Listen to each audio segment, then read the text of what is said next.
próximo jueves lean la parte de fisiología de Guyton. Haremos una clase sobre eso y luego el siguiente jueves tomaremos una evaluación. Entonces hoy vamos a empezar con la clase y no sé, ¿hay alguna pregunta, alguna duda? ¿Sí están viendo mi pantalla?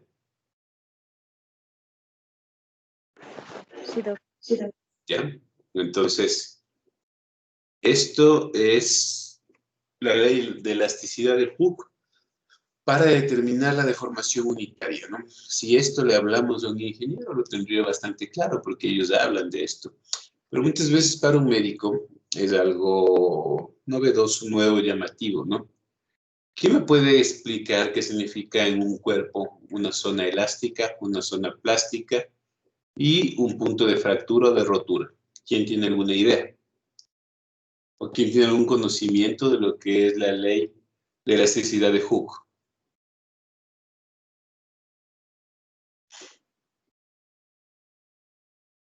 Ya. A ver, entonces, pongámonos como ejemplo un caucho, ¿ya? Si yo ese caucho le elongo, le extiendo y le suelto, ¿qué hace el caucho? Tira y vuelve a su forma original. Excelente. Vuelve a su forma original, ¿ya? Pero si este caucho le elongo, le extiendo, de una forma muy importante, puede pasar lo siguiente. Puede ser que no se rompa de forma macroscópica, pero puede ser que sus uniones moleculares internas se debiliten y este caucho volverá a su forma original. Se puede deformar. Puede quedarse deformado y ya no volver a su zona, a su punto original. Eso se llama zona plástica, ¿sí? Y si yo a ese caucho ya deformado le elongo, le extiendo más, ¿qué va a suceder luego? Va a romperse. Exacto, va a romperse, va a fracturarse, se llama zona de rotura. Entonces, todo cuerpo, absolutamente todo cuerpo en la naturaleza, se acoge a las leyes de elasticidad de Hooke. Evidentemente, el acero va a ser menos visible esto que un caucho. ¿Por qué? Por la posibilidad de compliance o distensibilidad que tiene el elástico versus el acero, pero todo cuerpo se acoge a esto. Por eso les decía que los ingenieros lo tienen claro, los médicos no. Pongamos un ejemplo pulmonar nosotros, a ver. ¿Qué será la zona elástica en un pulmón? En un pulmón? Sería un pulmón que recibe su volumen corriente, se distiende, ¿sí? Y gracias a las fibras elásticas de colágeno y elastina y a la tensión superficial, ¿qué hace el cuerpo? El alveolo, distendido. Se distiende así acá y vuelve a su tamaño normal. Se distiende y vuelve a su tamaño normal. ¿Esto qué significa entonces? Que un pulmón humano normal, sus alveolos están ¿en qué zona? ¿En zona elástica, en zona plástica o en zona o punto de fractura de rotura? Elástica. Y así funciona el pulmón, de hecho. Es un equilibrio entre elastancia y complacencia o distensibilidad, porque entra el aire, distiende el alveolo y las fuerzas elásticas del pulmón, porque como les decía, elástico no es distensión, elástico es volver a su forma normal. Las fuerzas elásticas pulmonares están dadas básicamente por la tensión superficial en 2/3 y las fibras de colágeno y elastina en 1/3, ¿no? Entonces, cuando eso es normal, va a pasar esto. Pero, ¿qué sucederá si yo soy un fumador crónico o nací con deficiencia de alfa-1 antitripsina?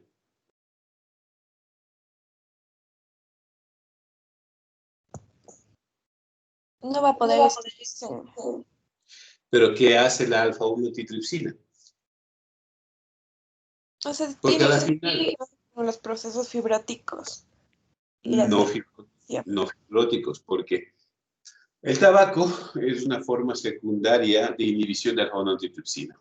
Y puedes tener causas de genéticas, congénitas de nacimiento, pero al final, la alfa-1, ¿a qué le suena antitripsina si vuelven a la bioquímica? ¿Qué es la tripsina?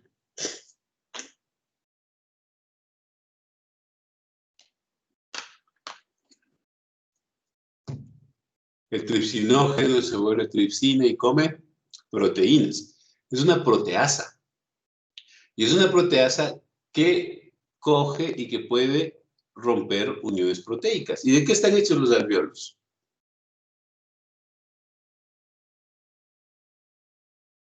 ¿De qué están hechos los alvéolos? Como todo nuestro cuerpo, están hechos en gran parte de proteínas. ¿Qué sucede si yo tengo la sustancia que inhibe la tripsina, que se llama alfa-1 antitripsina? ¿Qué sucederá con la tripsina? La tripsina tendrá vía libre. Y si tiene vía libre, ¿qué le hace esta tripsina excesiva a los alvéolos? Los va a destruir. Eso, les va a destruir. Y esa destrucción masiva de alvéolos, ¿sí? ¿Cómo se llama crónicamente hablando? ¿Qué pasa cuando tengo la destrucción marcada de alvéolos? Atelectasia.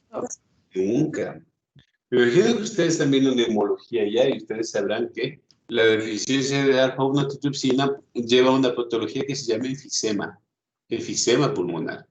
¿Por qué? Porque que es una forma de enfermedad pulmonar obstructiva crónica, ¿no?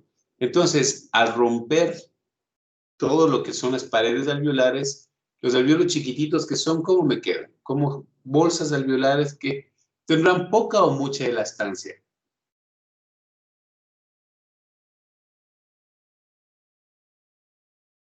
Si está destruido la zona de colágeno y elastina por esta tripsina. Y ya dijimos que la elastancia está determinada por la tensión superficial y por las fibras de colágeno y elastina. Okay. Eso. Entonces, como tienen poca elasticidad, el pulmón pasa a una zona plástica, una zona en donde se infla así, pero no vuelve a su tamaño normal. Se queda acá, porque ya es una zona destruida. Y esta zona destruida, por ejemplo, cuando tú le pones un ventilador mecánico que le da presión positiva, ¿qué puede hacer en esta zona destruida? Que pase a un punto de fractura o rotura. ¿Se dan cuenta cómo hemos hecho un ejemplo interesantísimo de lo que es la elasticidad de Hooke en el alvéolo? ¿Sí? Vamos ahora a lo que es la elasticidad de Hooke, ¿sí? En esto, en las fibras cardíacas, ¿sí? Ustedes saben que el músculo cardíaco está formado por ¿cuántos tipos de filamentos?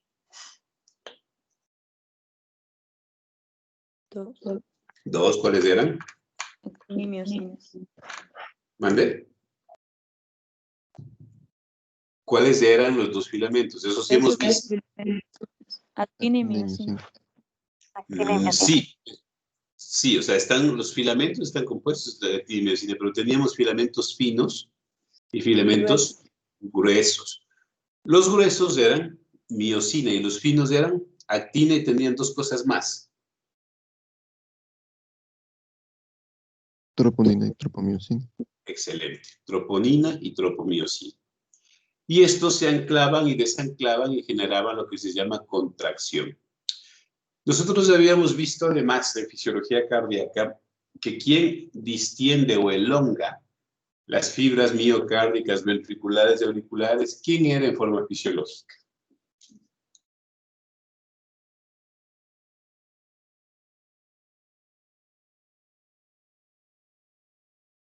Repito la pregunta, ¿quién distiende las cavidades cardíacas de forma fisiológica? ¿Quién determina la precarga de forma fisiológica? El gasto cardíaco. Muy bien. El gasto cardíaco en el lado izquierdo y el retorno venoso en el lado derecho, ¿sí? Entonces, básicamente, a mayor gasto cardíaco, mayor elongación ventricular y mayor fuerza de contracción gracias a qué ley? A la ley de Frank-Starling, excelente, ¿sí?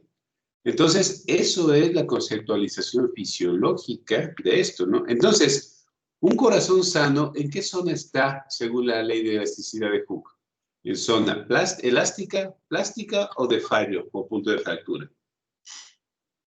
Elástico. Lógico, porque es un corazón que es autómata con el volumen que le llega. Es decir, le llega mucho volumen, se dilata más, pero tiene más elastancia.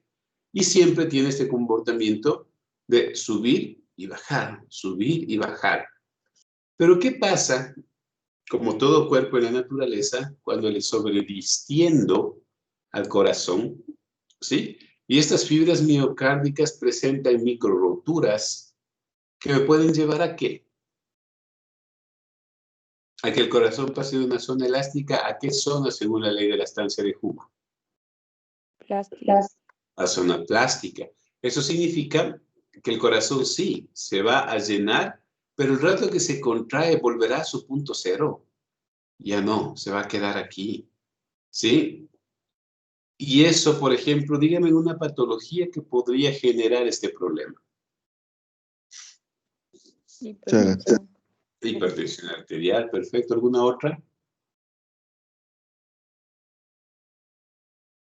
Bueno, quedándonos con hipertensión arterial, recuerden que la cardiopatía hipertensiva tenía dos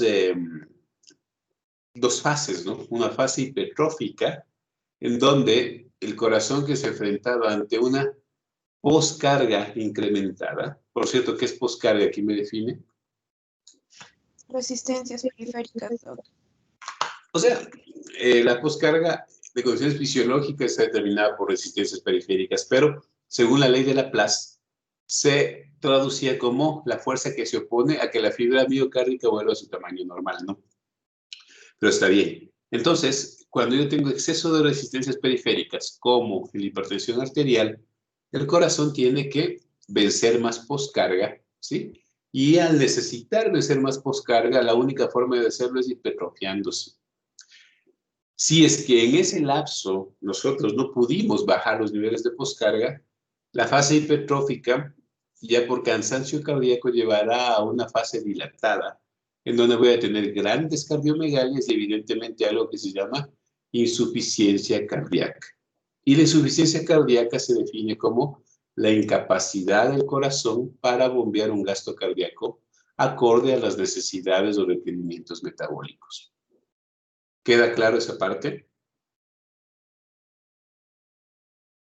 ¿Sí o no? Sí, doctor. Ya. Entonces, hemos entendido el por qué se puso esto.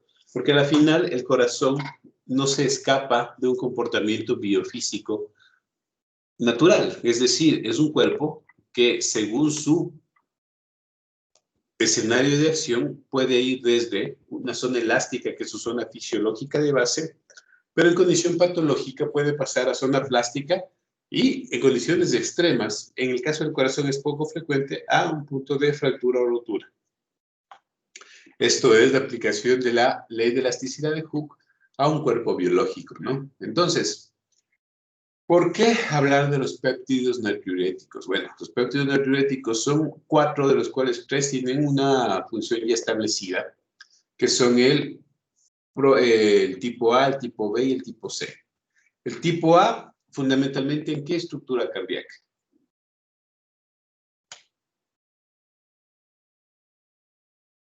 La aurícula. Claro, ahí arriba dice aurícula. Pero también puede estar en el ventrículo, ¿no? De hecho, parte, sobre todo el ventrículo derecho, puede secretar péptido natriurético atrial, aunque realmente fue descubierto en aurícula, pero se sabe que puede ser en los dos tipos de cavidades de predominancia auricular. El ventrículo, en cambio, péptido natriurético tipo B, ¿sí? Es en donde se secreta naturalmente en el cuerpo humano. Aparte del ventrículo que dice ahí, ¿no? En el cerebro. Perfecto. De hecho, esa B es de brain, ¿no? Porque se descubrió el cerebro de cerdo, entonces sí. Y el tipo C, básicamente en endotelio, pero ¿en qué endotelios fundamentalmente se produce el tipo C?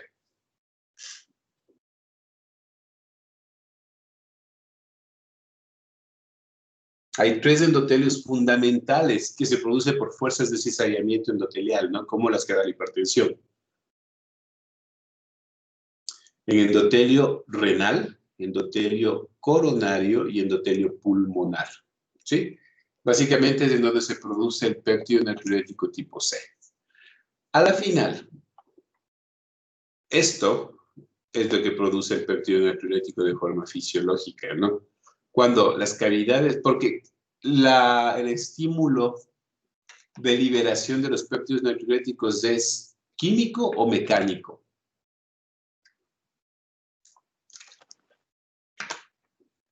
Químico. ¿Qué dicen? ¿Están de acuerdo?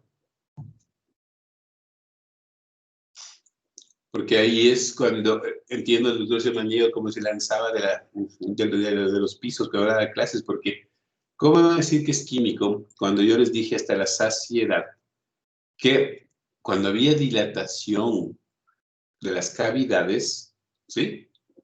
Se le daban péptidos natriuréticos. Y la razón es la siguiente. ¿Qué les parece si a ustedes les coloco un catéter venoso central? ¿Sí? El catéter venoso central, digamos que elegí la vía yugular. La vía yugular, ¿a qué vena va a caer? ¿O qué vena hace anastomosis antes de llegar al corazón?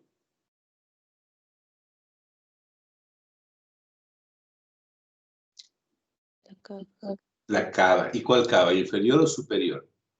Superior. Muy bien. Superior. La cava superior.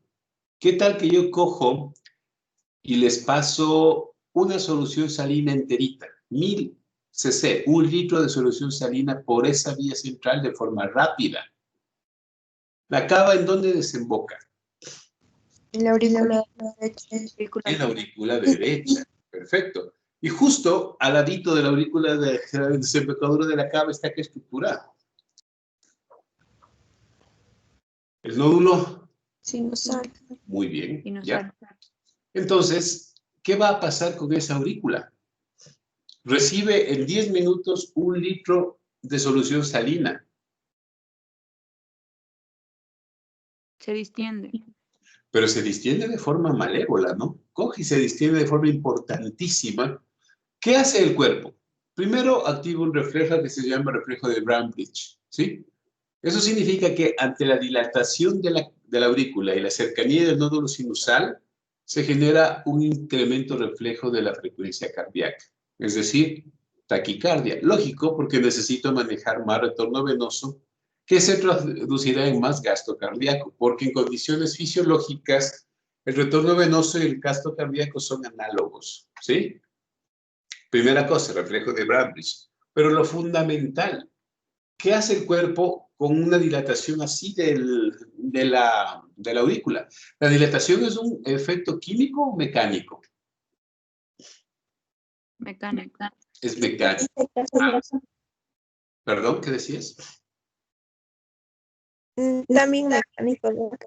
Es mecánico, exactamente. Entonces, esa dilatación mecánica hace que la aurícula diga, a ver, tengo exceso de agua, no me puedo quedar con tanto retorno venoso. Y empieza a liberar, ¿qué? Péptido natriurético auricular.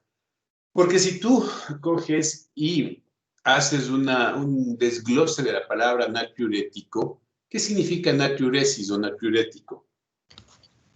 Va a ayudar a eliminar el líquido y también el sodio. Ya, porque Na, sodio. Rético, diuresis. Orino, sodio. Eso es un péptido natriurético. ¿Sí? Pero ¿por qué orino sodio cuando tengo exceso de volumen? Porque es lógico, el sodio siempre, ¿quién se va llevando? El agua. El agua. Pero por supuesto. Y eso va a pasar también a nivel endotelial porque las coronarias se van a ver con un montón de líquido, ¿sí? Porque el pulmón se va a ver con un montón de líquido y porque el riñón va a empezar a hacer incremento del flujo. Entonces, todos los péptidos natriuréticos tipo A, tipo B, tipo C también, tipo B también, porque el ventrículo también se dilata por el exceso hídrico. No, no es que se quede el exceso en la aurícula, ¿no?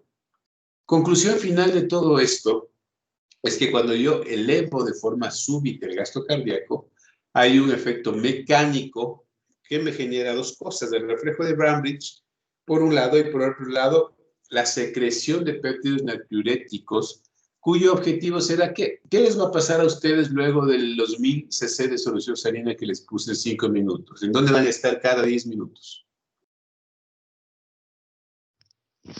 El baño. En el baño. Van a estar orinando, pero todo lo que necesiten, porque básicamente, como ustedes son jóvenes, su corazón es joven y sus sistemas de defensa están perfectamente bien, lo que hacen con ese exceso hídrico es orinarlo, ¿sí?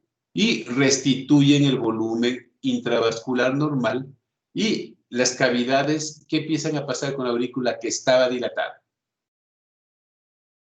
Vuelve a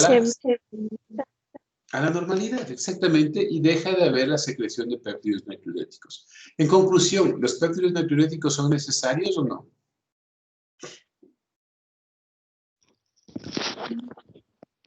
¿O están de gana? Son necesarios. Necesario para regular, doctor. Esa es la palabra. Son necesarios para regular el equilibrio hídrico de nuestro cuerpo. O sea, no es que están de más o están de gana, pero en fisiología el camino dista de lo que es la enfermedad. Entonces, cuando miren los efectos que tienen en los péptidos natriuréticos, por supuesto que incrementan la natriuresis, es decir, el incremento de sodio en orina y la diuresis, disminuyen el efecto simpático. ¿Por qué disminuirán el efecto simpático? Porque ¿cuánto de gasto cardíaco tengo al dar tanta agua? ¿Mucho o poco? Mucho. Lógico, te estoy dando 1 litro más a tu gasto cardíaco de base. Entonces, ¿tiene sentido activar el sistema simpático para que aumente el gasto? Dando más cronología. Un poquitito más grande, por favor. A ver.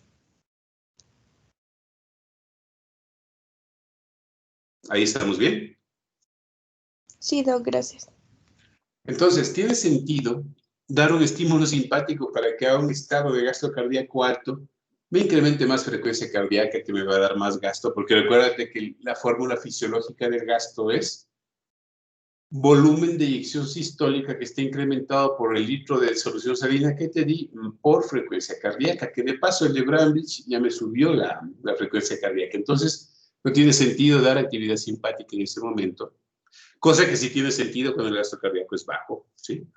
Voy a tener una relajación del músculo vascular, ¿sí? Lógico, ¿por qué? ¿Qué hacía el gasto, qué hacían las arterias cuando tenían más cantidad de gasto cardíaco? ¿Tienden a qué? En general, ¿a qué? Dilatarse. A dilatarse justamente para poder receptar ese más, sobre todo en la zona venosa, ¿no? Voy a tener vasodilatación pulmonar, ¿por qué? Porque si me mantengo con un tono normal, ese exceso hídrico me va a generar edema de pulmón. Si no corrijo rápido esto, estos péptidos me llevan a hipertrofia y a fibrosis cardíaca. Miren qué alarmante, y esto explica mucho lo que es la insuficiencia cardíaca posteriori.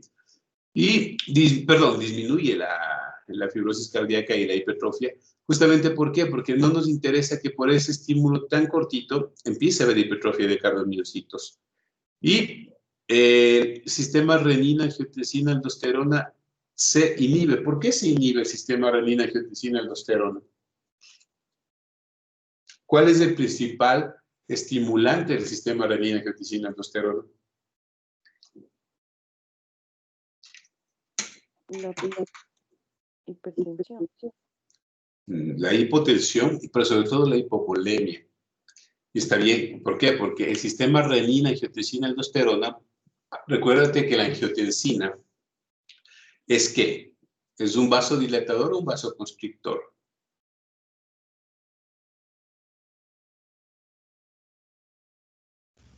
Constrictor. Por supuesto, es un vasoconstrictor potentísimo. Y recuerden, si se acuerdan lo que es la presión media de llenado sistémico. Decíamos que dependía de dos cosas, ¿no? Del tono vascular y del volumen. Si baja el volumen, ¿qué debo hacer para mantener presión media de llenado sistémico y por ende retorno venoso? Debo bajar la capacitancia vascular, generar vasoconstricción, y por eso la angiotensina es fundamental en esto. La renina, ¿qué efecto hace? Fundamentalmente a nivel de arteriolas renales, ¿no? La aferente y la eferente. ¿Qué hacía en hipovolemia estas arterias? ¿Se acuerdan? Hablamos de eso. ¿Qué hace la arteriola aferente y eferente en estados hipovolémicos?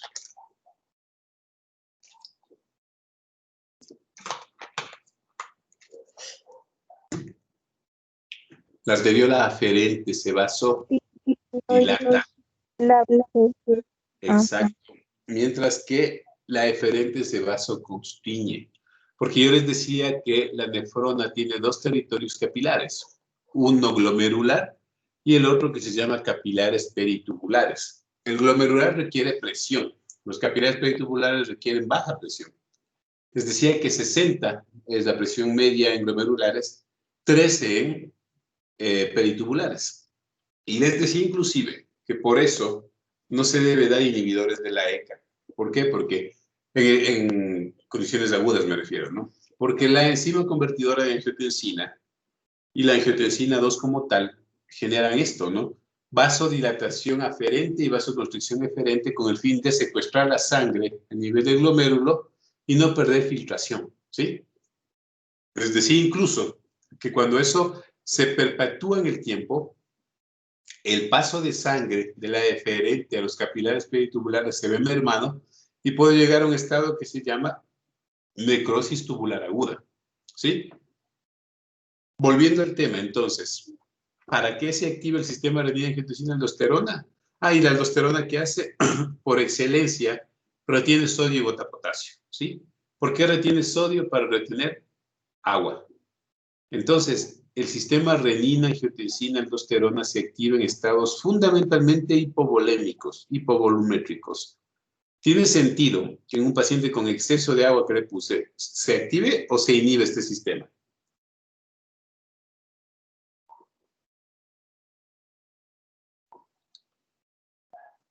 Evidentemente que se inhiba porque tengo exceso de agua, no falta de agua.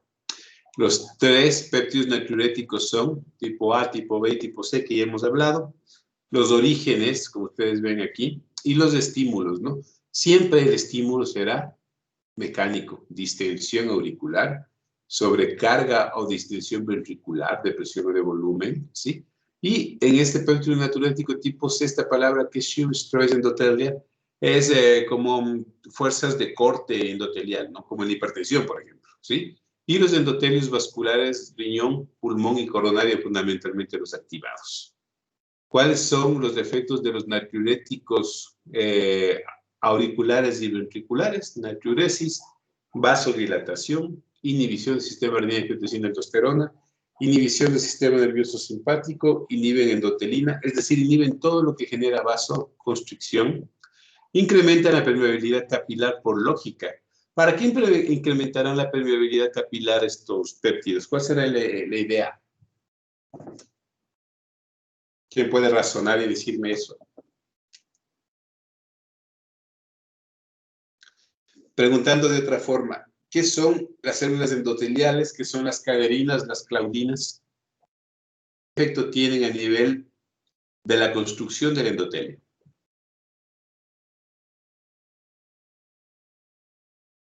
Mantiene la integridad del endotelio. Y más que la integridad es como que les mantiene unidas a las células endoteliales. Cuando algo distiende esto, como las citoquinas proinflamatorias de la sepsis, lo que va a haber es separación de las células endoteliales e incrementa la permeabilidad. En este caso, tiene lógica que incremente la permeabilidad. ¿Por qué? Porque necesitas que también el exceso de agua que te di, ese litro que te administre, pase ¿a dónde? Al espacio intersticial, ¿sí? Hasta que pueda acomodar todo ese exceso que tuviste de entrada, tanto redistribuyendo al espacio intersticial como haciendo diuresis incrementada, ¿no? Y bueno, los péptidos endoteliales, vasodilatación arterial y venosa, inhibición de la endotelina, antimitogénesis y mínima natriuresis. La natriuresis no es tan importante en el tipo C. Este es el sistema renina-angiotensina-aldosterona que ya conversamos, ¿sí? Y vamos ahora a por qué el paciente insuficiente cardíaco está así. Está con disnea de reposo, está con tos y está con edemas generalizados. Entonces, quiero que me comenten, ¿qué sucederá, por ejemplo, en el paciente que llegó a insuficiencia cardíaca por cardiopatía hipertensiva? Es decir, ya no está en la fase hipertrófica en donde algo se compensa, pasó a la fase dilatada. ¿Cómo está confundido el cuerpo? Por un lado, ¿cómo están las cavidades en fase dilatada? ¿Distendidas o normales? Distendidas. Por supuesto. Distendidas. Están distendidas y están distendidas un ratito, así como lo que yo les di, los 1000 cc de solución salina, o están distendidas ya todo el tiempo porque este corazón pasó ¿a dónde ya? ¿A qué zona de lo de Hooke? De la zona de ley de las 3 de Hooke. ¿Este corazón dónde está? ¿En elástico o en plástica? Plástica. Está en plástica, es decir, se contrae, pero jamás volverá al punto cero, ¿sí? Ya no está con un corazón normal, es un corazón que ya está dañado, está dilatado. Entonces, ¿qué pasa con la secreción de péptidos natriuréticos en estos pacientes? Está activada de forma aguda, un ratito, como esos 1000 cc que les pasé, o permanece activada de forma crónica. De forma crónica. Y ese es el problema fundamental a nivel de la insuficiencia cardíaca, porque al estar mantenido de forma crónica, ¿cuál es uno de los síntomas fundamentales de estos pacientes? ¿Qué pasa con la frecuencia urinaria de estos pacientes? Está aumentado. Está aumentada, tienen poliuria y tienen nicturia muchas veces, justamente por esto, porque estos péptidos natriuréticos interpretan algo. Las cavidades dilatadas para ellos, ¿qué significa? ¿Exceso o poco volumen? Exceso. Exceso de volumen. Pero ¿es real eso? ¿Tienen realmente exceso de volumen? Del corazón hacia la parte sistémica, ¿está saliendo el gasto cardíaco que necesita ese paciente? No. Por supuesto que no, pero le tienen loco al sistema cardíaco, porque por un lado le dicen, mira cómo estamos de dilatados, tenemos demasiada cantidad de líquido y el cuerpo empieza a activar sus péptidos natriuréticos. Pero por otro lado, ese líquido no sale, no es eyectado, no hay gasto cardíaco, no hay retorno venoso importante. Y el cuerpo, ¿qué sensa? Sensa hipovolemia. Entonces, tenemos un corazón que piensa que tengo exceso de líquido y tengo un cuerpo que no recibe el gasto cardíaco que necesita y me dice estoy en hipovolemia. ¿Qué hace el cuerpo? ¿A quién le para más zona? ¿A quién le para más importancia? A la hipovolemia. Siempre. Absolutamente siempre. Y cuando eso sucede, por ende, el sistema renina, angiotensina, aldosterona, que estaba inhibido por efectos de péptidos natriuréticos, ¿qué hace? Aunque tenga muchos péptidos natriuréticos, se activa. Exactamente. Porque dice, mira, tu corazón me estás diciendo que tienes mucho volumen, pero mira, yo no tengo perfusión en riñón, no tengo perfusión en piel, no tengo perfusión en ningún lado. Tengo que coger y retener líquido. Entonces, en esa guerra química, en donde los péptidos natriuréticos me cuentan algo y mis quimioreceptores y mis barroreceptores me informan otra cosa, predomina la hipovolemia, ¿sí? Y como predomina la hipovolemia, se activa el sistema renina, angiotensina, aldosterona de forma crónica, porque no es que como, a diferencia de los 1000 cc que yo les pasé a ustedes, que lo orinaron seguramente en una hora, estos pacientes no tienen reversión, ya están en una zona plástica, ¿sí? Hablando biofísicamente, por ende no hay reversión. Eso significa entonces que voy a tener un sistema renina, angiotensina, aldosterona activado de forma crónica. ¿Y eso en qué se traduce? En esto. Un corazón que está fallando, que tiene un montón de líquido dentro de sus cavidades que no puede eyectar, da y confunde al sistema de regulación hídrica y le dice que retenga más agua. Porque a la final, si yo activo el sistema renina, angiotensina, aldosterona, ¿qué retengo? Más volumen. ¿A dónde tiene que ir ese volumen? Ahora, las células endoteliales, las pobres cadeninas y claudinas ya no pueden elongarse más. La distancia entre células endoteliales está muy incrementada. ¿Y cómo está la presión hidrostática vascular? ¿Cómo estará en el pulmón, por ejemplo? Si es que la aurícula izquierda está llenita, el ventrículo izquierdo está lleno, no pueden eyectar. La presión se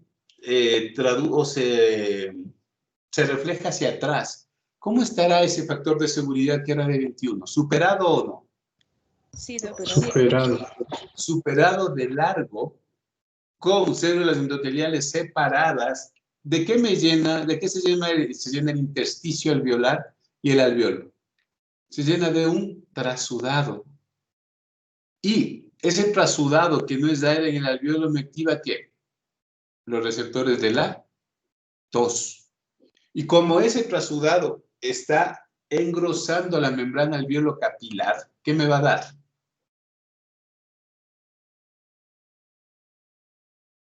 Razonen.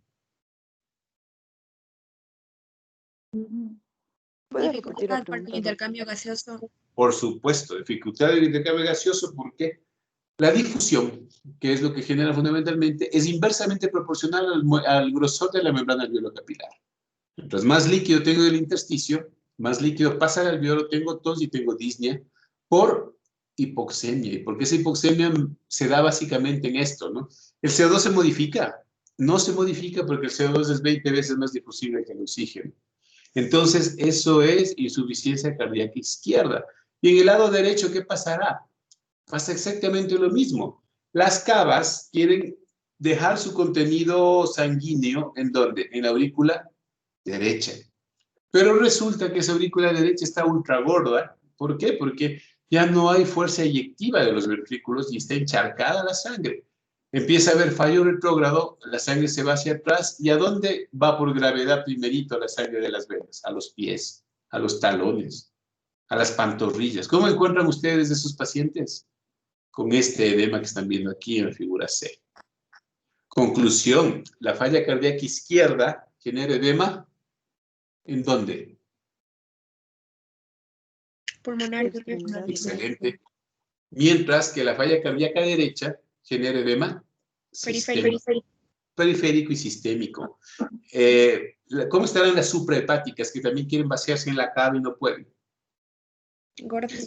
Gordas, así textualmente. ¿Y ese hígado cómo está entonces? Como no puede vaciar, su retorno venoso está hinchado, está hepatomegálico. Si yo le aplasto ese hígado, ¿qué pasa con las yugulares? Se ingurgitan. Lógico, falla cardíaca derecha. Y si yo hago una suma, falla cardíaca derecha más falla cardíaca izquierda, la palabra resultante se llama insuficiencia cardíaca congestiva. Es decir, insuficiencia cardíaca de los dos lados del corazón. ¿Quedó claro? Sí, doc. Listo. Entonces, la próxima clase, el día jueves, vamos a tener la clase del capítulo 22 en la última edición de Guyton, el capítulo 21 en la anterior, si no estoy mal. Vemos esa clase, entendemos insuficiencia cardíaca y tomamos una evaluación la siguiente clase. ¿Estamos de acuerdo?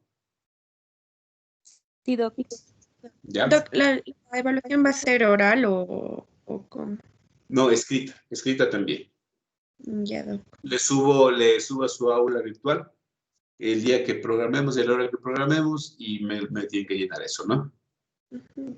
Doc, ese sería el capítulo 22 de... A este caso, ¿cuántos alumnos son ustedes? Somos 15, doc, con usted en la reunión. O sea, en general, ustedes en la lista. 14, si no estoy mal. 15, doc. 15, Bueno, porque un chico se retiró, doc. Me estoy animando a tomar una evaluación oral, ¿sí? Y hemos de ver cómo, porque me parece que entienden, pero miren, hay conceptos que se me están olvidando, ¿no? Y eso, como les dije alguna vez, la medicina tiene que ser primerito lógica. Y esa lógica, si no hay una teoría de base, pues no funciona, así de sencillo. Pero bueno, pese a todo, creo que fluyó una explicación de insuficiencia cardíaca congestiva rápido. Eso habla de que las bases están sentadas, pero tienen que estudiar más. Ahora que lean Guyton, se van a contextualizar todo lo que aprendimos el día de hoy y veamos cómo nos va la siguiente clase. Eso depende si es oral o escrito. Si todo va bien y todos han estudiado, puede ser escrito más fácil, ¿no? Pero si no, pues evalúo de forma oral a cada uno, porque lo que me interesa saber lejos de una nota es que entiendan esto. Si ustedes la cardiología no lo ven como un todo, si te das cuenta cómo el edema que tienes en el dedo gordo del pie es responsable de qué? De una falla cardíaca que genera una confusión química del cuerpo, pero que es espectacular.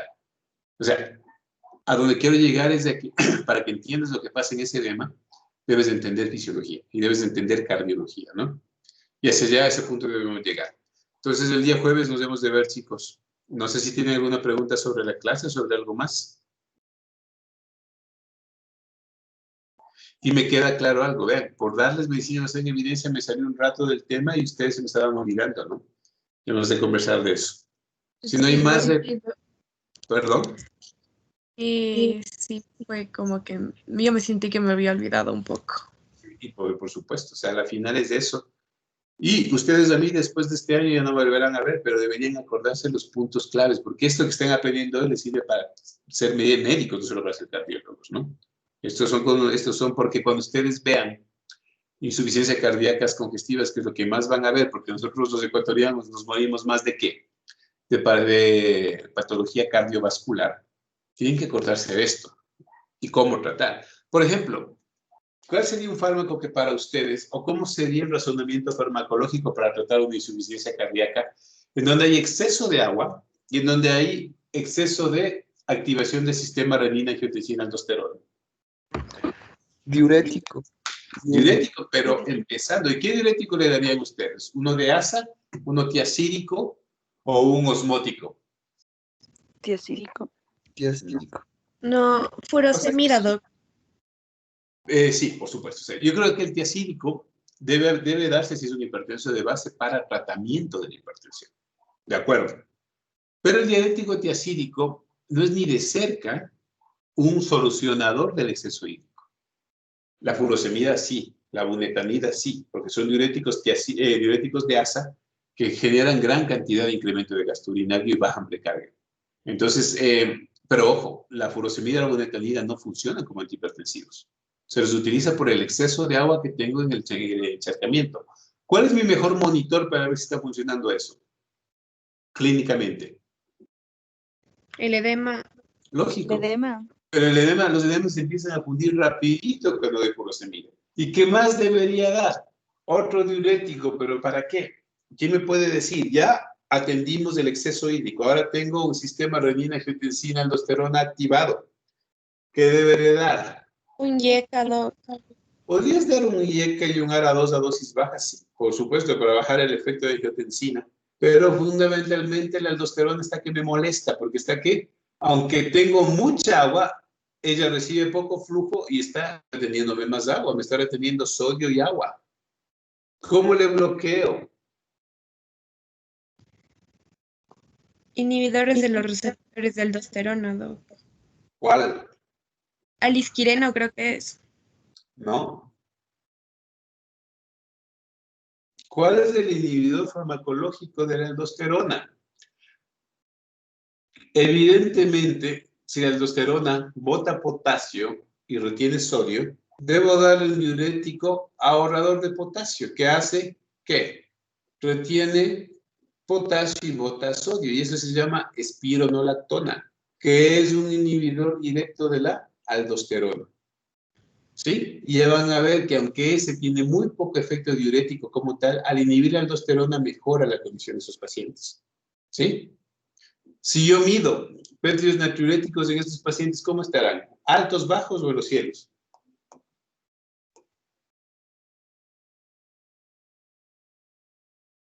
¿Cómo estarán estos pétridos natriuréticos en estos pacientes? Bajos. ¿Por qué? Si las cavidades cardíacas están que explotan. De hecho, habrá que ver el comportamiento crónico todavía, pero por lógica deberían estar elevados. Van a leer el capítulo de Guyton y vamos a empezar nuevamente a contextualizar lo que hemos aprendido y a evaluar eso, ¿no? Creo que por el momento nos quedamos ahí. Si no hay ninguna otra pregunta. Claro. ¿Cuánto tiempo tienen de efecto los péptidos? Es que el efecto que tiene, o sea, cada péptido, no recuerdo exactamente la duración, ¿ya?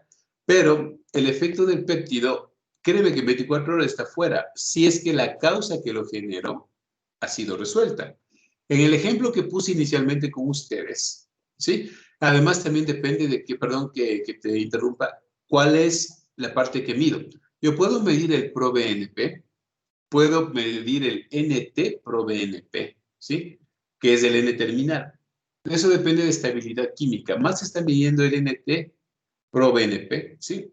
También se mide el ProBNP, Pero básicamente, ¿qué quieres saber con eso? ¿Cuán activado está? Si tú das un tratamiento y hay una caída de esos péptidos, ¿tu tratamiento qué fue? ¿Exitoso o no?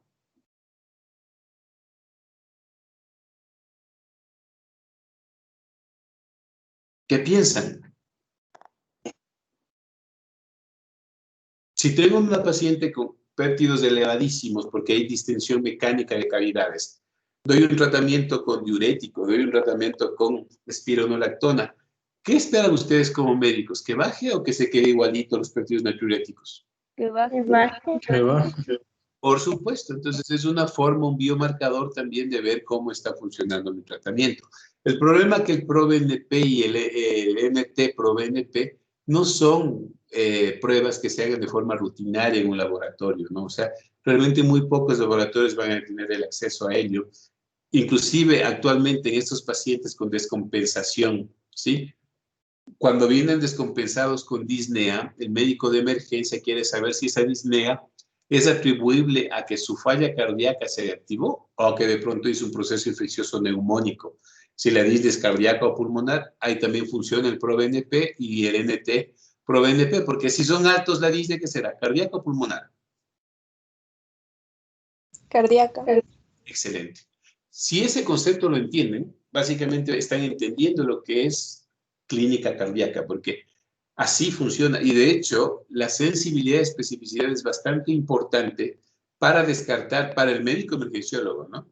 Entre una disnea y un cardiópata para ver si es pulmonar o es cardíaca. Elevación de los péptidos natriuréticos, la etiología de esa disnea es cardíaca, ¿no? ¿Algo más? Listo, entonces ahora sí nos vemos el día jueves con la revisión del capítulo 22 de nueva edición de Guyton y 21 en las ediciones previas, claramente de insuficiencia cardíaca, ¿no? Tengan un buen fin de semana, chicos. Gracias, Gracias, Doc. Doc. Igualmente. Gracias, Gracias, Gracias, Doc. Hasta luego.